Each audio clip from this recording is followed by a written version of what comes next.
Welcome guys, welcome to the new video. आज से मैं एक माइंड ब्लोइंग क्वेश्चन की एक सीरीज शुरू करने जा रहा हूँ। तो इस सीरीज में क्या होगा, वीडियोस आएंगी। इन वीडियोस में मैं कुछ माइंड ब्लोइंग क्वेश्चंस दूंगा आपको। वो माइंड ब्लोइंग क्वेश्चंस आपके स्क्रीन पे विजिबल होंगे। तब आपको क्या करना है, आपको वीडियो को पॉज करना है और क्वेश्चंस को खुद सॉल्व करना है। क्वेश्चंस को सॉल्व करने के बाद आपको वीडियो को प्ले करना है और देखना है कि मैंने कैसे उनको सॉल्व किया है। तो इससे क्या होगा कि आपके जो कंसेप्ट है वो रिवाइज भी हो जाएंगे और आप एक अच्छे क्वेश्चंस को भी सॉल्व कर लेंगे और आपके पास एक अच्छा नॉलेज भी हो जाएगा। तो ये जो क्वेश्चंस होंगे वो मल्टी कंसेप्चुअल क्वेश्चंस होंगे जो जेईई एडवांस के प्रीवियस 40 ईयर्स में आए होंगे। मतलब पिछले 40 साल में जितने भी क्वेश्चंस आए हैं जेईई एडवांस में, मैं उनमें से जो अच्छे क्वेश्चंस है उनको इस सीरीज में कवर करने की कोशिश करूंगा।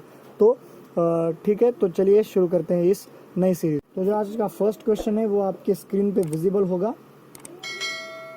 तो पॉज कर लीजिए स्क्रीन को और क्वेश्चन को पढ़ना स्टार्ट कीजिए। सॉल्व कर लिया आपने, तो चलिए अब मैं सॉल्व करता हूँ।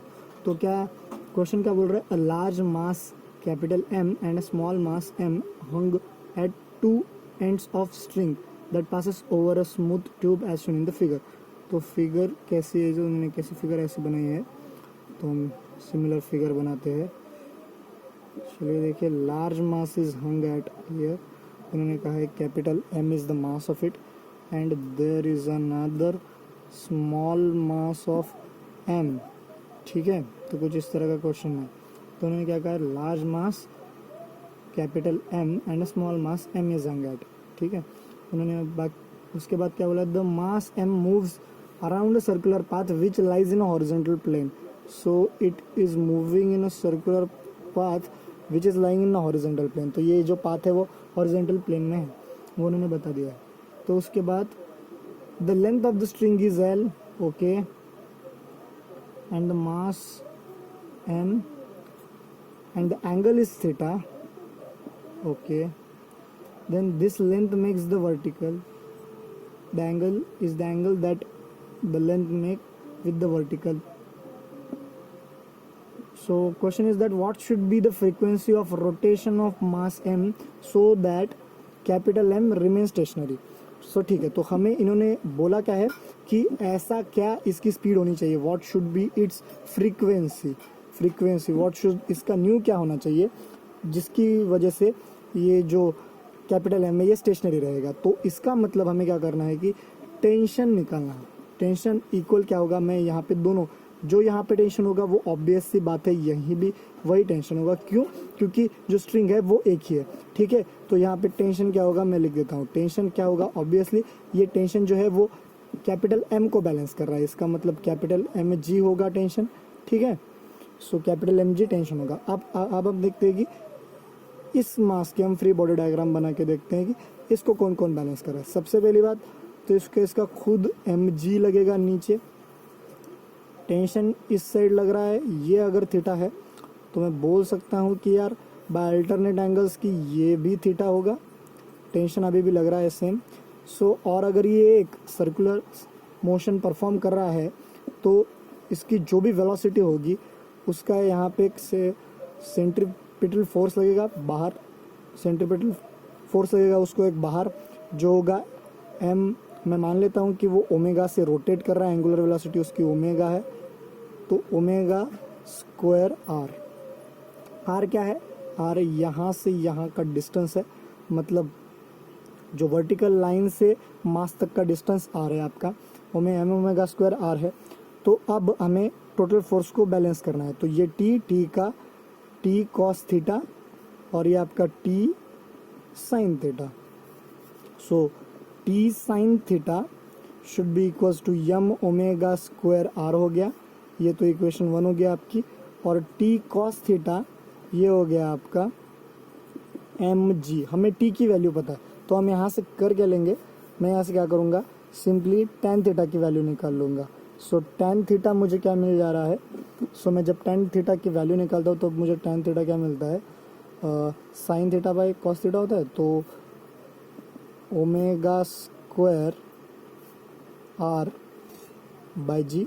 तो ये कुछ इस तरह से होगा। तो अब मैं क्या करूँगा, तो अब हम क्या करेंगे, अब हम साइन थीटा की जो वैल्यू है वो निकालेंगे। अब साइन थीटा की वैल्यू कैसे निकालेंगे, साइन थीटा हमें पता है अपोजिट बाय एडजेसेंट, जैसे ये थीटा है, अपोजिट क्या है आपका आर बाय एडजेसेंट, एडजेसेंट क्या है एल। सो हमने क्या कर लिया, साइन थीटा की वैल्यू निकाल ली। नाउ फ्रॉम हमें ये इक्वेशन पता है, इक्वेशन नंबर 2 नाम दिया है, दे देता हूँ मैं इसको। सो फ्रॉम इक्वेशन 2 से हमें क्या पता चलता है कि कॉस थीटा की वैल्यू क्या आ रही है, एम जी बाई टेंशन। ठीक है, तो कॉस थीटा की वैल्यू क्या आ रही है, M G by tension. Tension क्या है, कैपिटल एम जी। सो मैं लिख देता हूँ M by capital M G. ठीक है, तो मुझे क्या पता चल रहा है कि कॉस थीटा जो है वो एम बाई कैपिटल एम है। सो अब मुझे क्या, साइन थीटा की वैल्यू भी पता है, कॉस थीटा की वैल्यू भी पता है और टैन थीटा की भी पता है।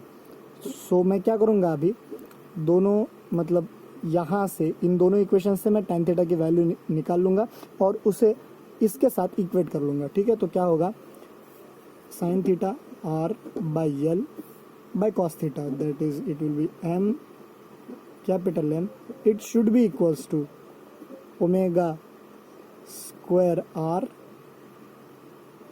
By G. ठीक है, तो वो कुछ इस तरह से होगा, omega square R by G. तो मुझे यहाँ से ओवरऑल अगर मैं R gets cancel and capital M G by M L, so omega will be this. Okay, so हमें क्या ओमेगा पता चल गया है। Now we know that the value of omega, so it means that from the value of omega we can find the frequency जो कि new है।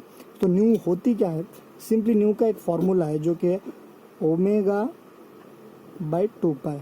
Omega क्या है, उसकी एंगुलर फ्रीक्वेंसी है, न्यू क्या है, उसकी normal frequency. So omega by 2 पाई से हम न्यू निकाल लेंगे।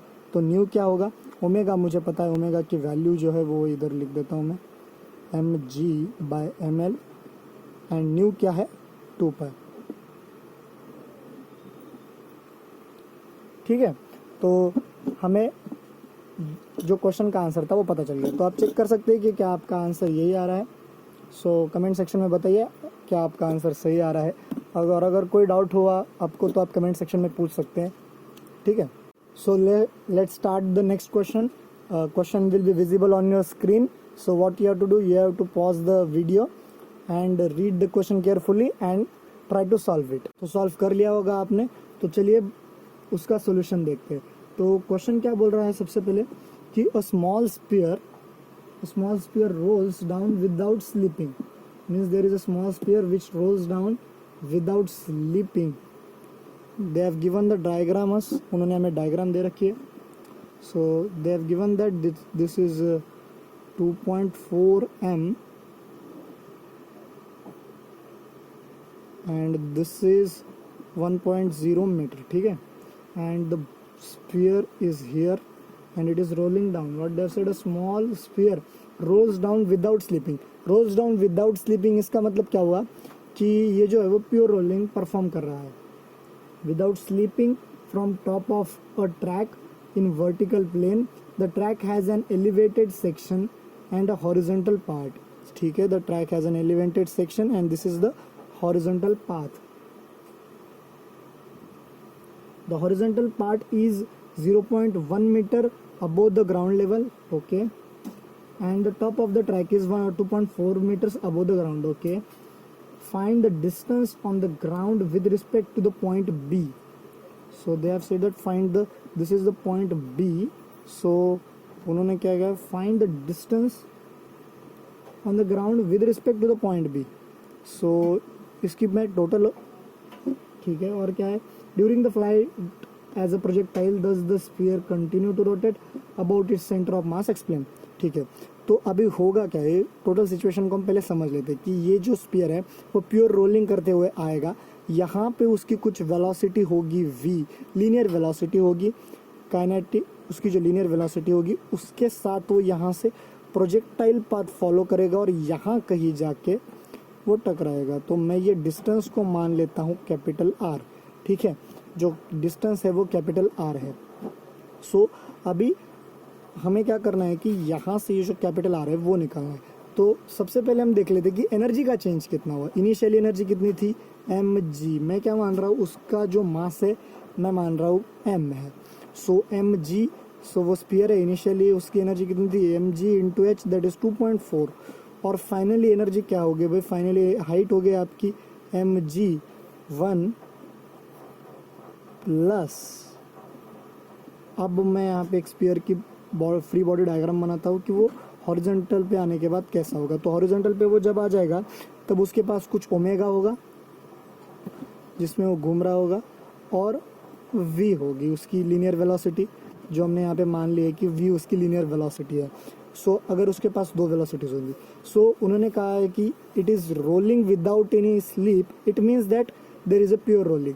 और अगर प्योर रोलिंग है तो हमें पता है कि ओमेगा जो होता है आपका v/r होता है, ठीक है, ओमेगा जो होता है v/r होता है। तो हम यहाँ से निकाल सकते हैं कि जैसे मैं सो फाइनली एनर्जी क्या होगी, सो फाइनली एनर्जी होगी उसकी rotational kinetic energy that is 2/5 mr², ये हो गया उसका I, अबाउट सेंटर ले रहा हूँ मैं, सो हाफ I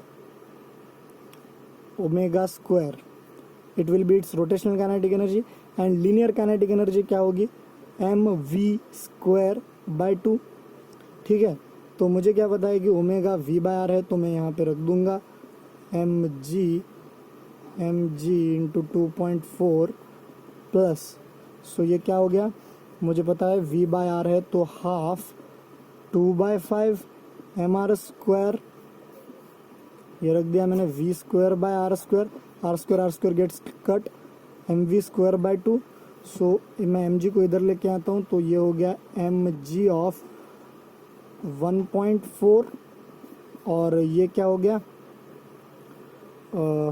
सो इन दोनों के एडिशन कर लेते तो ये हो जाएगा 7mv²/10, ठीक है।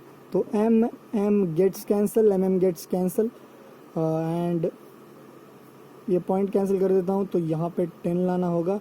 सो 10 also gets cancel, 7 2s are 14, so it will get 2।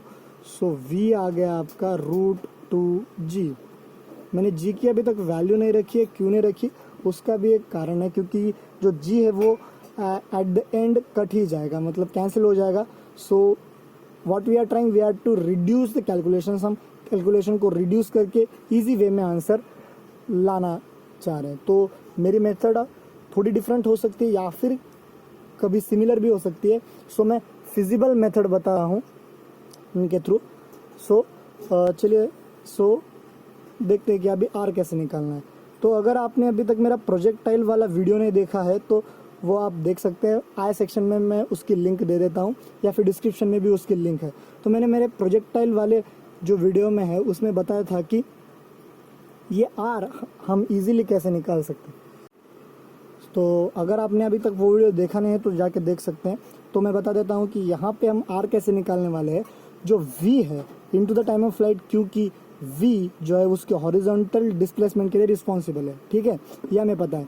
और टाइम कितना लग रहा है वो हमें निकालना है, टाइम ऑफ फ्लाइट निकालना है, इसलिए v t में बोल देता हूँ, ठीक है ना, v t में बोल देता हूँ अभी। सो अभी हमारा एजेंडा क्या होगा कि हमें t निकालना है। तो t कैसे हो सकता है, हाफ gt²। ये सारी चीज़ें मैंने मेरे प्रोजेक्टाइल वाले वीडियो में एक्सप्लेन कर रखी है। तो अगर आपको ये समझ नहीं आ रही कि मैंने ये कैसे किया है तो आप वहाँ जाके देख सकते हैं, ठीक है। तो हाफ gt², टोटल हाइट वो कितना नीचे उतर रहा है, तो टोटल हाइट वो उतर रहा है 1, ठीक है। तो यहाँ से मुझे t की वैल्यू जो है वो मिल जाएगी √2/g, okay. Now I know the value of t and I also know the value of v। So r हम इजीली निकाल सकते हैं। सो r v की वैल्यू रख दीजिए √2g, t की वैल्यू रख दीजिए into √2/g। So g and g gets cancel, √2 का whole square that is 2 metre. So हमने बहुत ही आसानी से with the less amount of calculations हमने ये आंसर निकाल लिया है।